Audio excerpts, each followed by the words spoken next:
Hello বন্ধুরা, আজকে গণেশ চতুর্থী। সবার মঙ্গল কামনা করি, সবাই ভালো থেকো। আজকে গণেশ সম্বন্ধে একটু বলতে চাই। আমি তেমন কিছু জানি না। গণেশ পুজো সবার আগে হয় কেন? তো গণেশ পার্বতী স্নানে ঢুকেছে, গণেশকে দরজায় পাহারা রেখে গেছে। তো শিবের পার্বতীকে দরকার হয়েছে, তখন পার্বতীর সাথে দেখা করার জন্য শিব এসেছে।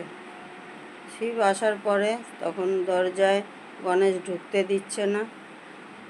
শিব জোর জবরদস্তি ঢুকবে, আর গণেশ ঢুকতে দিচ্ছে না। না, পার্বতী মার সাথে দেখা করা যাবে না। পার্বতী মা স্নানে ঢুকেছেন, কারোর সাথে দেখা করবেন না।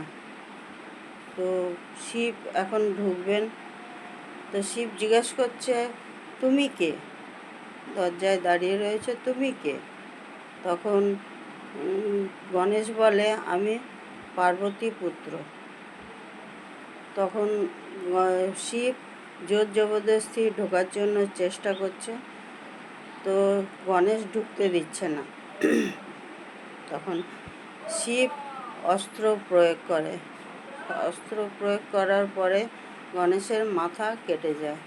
গণেশের মাথা কেটে যাওয়ার পর তখন পার্বতী বেরিয়ে এসে দেখে যে গণেশের মাথা কেটে পড়ে রয়েছে।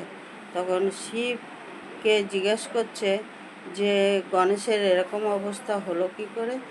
আমাকে ঢুকতে দিচ্ছিল না, ওই জন্য এরকম অবস্থা হয়েছে।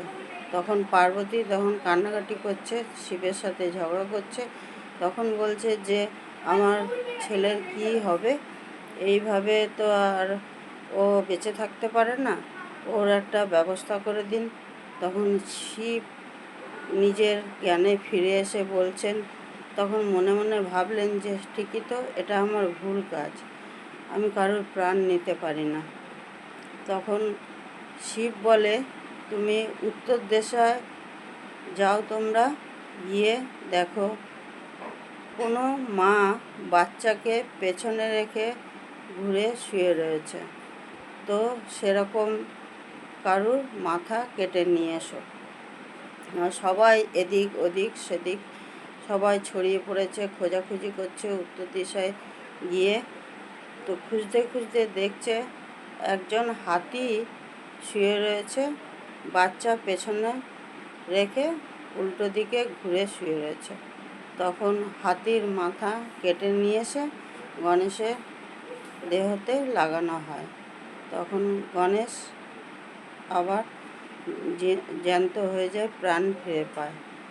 তো প্রাণ ফিরে পাওয়ার পরে পার্বতী তখন শিবের কাছে প্রশ্ন করছে যে আমার ছেলে এরকম চেহারা দেখলে লোকে হাসাহাসি করবে, লোকে তো ভালো বলবে না, আমার ছেলের কী হবে?